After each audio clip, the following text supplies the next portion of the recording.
I'm beyond excited to finally introduce my brand new mixed media brush set, and in today's video, I'll show you why. If you've been following me over the last year, you may have already seen me using them, and now I'm thrilled to give you all the details.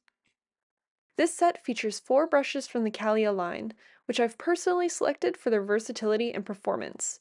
I actually used this set to create the illustration featured on the packaging, and as I take you through the process, I'll demonstrate how these brushes handle various strokes and techniques. I'm starting with the 1-inch flat wash brush. This brush is unbeatable when it comes to blocking in large, even areas of color. It's larger than a standard flat shader and has a blend of hairs with a tapered edge, making it ideal for washes, floating, and large areas of color. Generally, it's more intuitive to start with larger brushes to block in the main shapes and areas of color. Then you gradually move to smaller brushes for refining details and adding more intricate layers or shapes. With mixed media, you may repeat this process depending on how you layer and which mediums you're using. I typically start with a base layer of watercolor, and you'll notice how I'm using a very wet, diluted mix to do washes, and gradually I'm beginning to create some form. But this brush is used for so much more than just blocking in washes. You'll see that for most of the strokes, I'm actually just using a portion or a corner of the brush. The filaments are holding a healthy amount of water and paint, and I'm releasing it with varied pressure to get that smaller chiseled stroke look and to plug in my initial color. You'll see that I'm also creating a couple different line shapes with it by using the thinner side of the brush. The unique thing about this flat wash brush is the multi-diameter synthetic filaments. These filaments are heat treated with a process that's called interlocking, which prevents fraying and spreading. You can see this by how the bristles bow inward at the top. This allows you to apply pressure without losing line precision, and it also helps your brush last longer. The shape of the brush does dictate the stroke, but changing the amount of water and paint will also change the appearance of the stroke. Here I'm using a technique called dry brush, which I'm using for all those linear strokes in the hair. Did you see how the filaments drag the paint as opposed to the smooth wash that you see now? That's because I've changed the amount of water in the brush. So if you want a really smooth look, apply a wetter mix of paint, or if you want to see the stroke, just use less water. Now that I have my larger areas blocked in, I'm going to go for the 3/8 dagger. And if you've never used a dagger brush before, you're in for a treat. This shape is unique, and it's perfect for long flowing lines. I love using it for organic marks like the strokes in her hair, or even things like flower stems, leaves, or pretty much any shape that's sharp and irregular. It's got this great tip on it that lets me paint sharp, clean lines, but if I want to, I can also use the side of the brush for softer, broader strokes to fill in a medium-sized area. It's interesting because, in a way, it's somewhat of a multi-purpose brush. It's a blend between a round brush for the details and an angle shader for blocking in larger areas. The combination of the two makes it very convenient to use, but it does take a little bit of getting used to. This dagger paintbrush is created with a blend of multi-diameter synthetic Kolinsky sable. The filaments are etched to create microscopic pockets for color to absorb into, creating a very controlled release of color with that firm chisel edge and incredible shape retention. In order to take full advantage of this brush shape, be sure to vary the amount of pressure that you're applying while making a stroke. The less pressure that you put down, the thinner of the stroke you'll receive, where if you apply a lot of pressure, then you're going to get a much wider stroke. So how you're holding the dagger brush will also make a very large difference in how the stroke turns out. So you'll see that as I'm painting, I'm twisting the dagger quite a bit to either take advantage of the very fine point or the use of the broader side. Typically with paintbrushes and most drawing utensils, you always want to pull instead of push because it gives you better control of your strokes.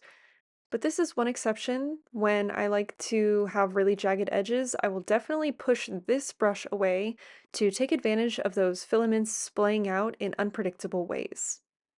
And just like that flat wash brush, it holds a large amount of water and paint, so you don't have to dip back into your palette all the time, but you're still going to get that very intentional release of color. The painting that I'm currently working on is mostly watercolor for the base, but I've also added in black acrylic ink at this point. I should mention that all of the Callia brushes are suitable for mixed media work, but one thing to note is even though these brushes work for both oil and water-based mediums, you probably shouldn't mix the two. So once you've used a brush for oils, I wouldn't recommend using it for watercolors and vice versa. However, I've had no issues using the one set for both watercolor, acrylic, gouache, and ink as they're all water-based. So just be sure to clean them thoroughly after each use. The dagger is definitely my favorite brush in this set because I feel like every time I use it, I discover different strokes to make with it, and it's a perfect size for small to medium details or washes. Now that I have a layer of color on almost everything, I'm going to move to a 4-round brush. This is a very classic shape in any artist's collection. I use rounds for almost anything small, from detailing to adding smaller layers of glaze color. This round in particular is created with synthetic Kolinsky sable. All of the brushes are cruelty-free, from the filaments to the glue used in the ferrule.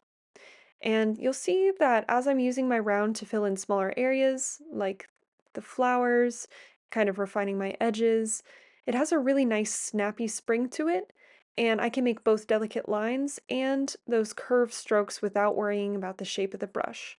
It's the perfect in-between brush for small details where precision still matters.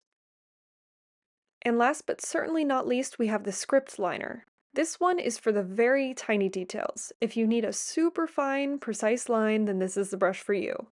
The long taper lets you get a very slow release of paint, which is perfect for creating sharp, consistent lines without having to dip into your palette too often.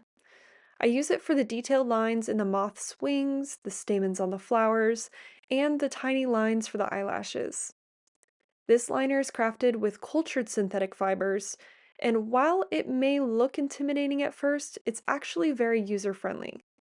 For example, if you were using a standard round brush, you could achieve a small line by applying the correct amount of pressure and holding the brush at the right angle.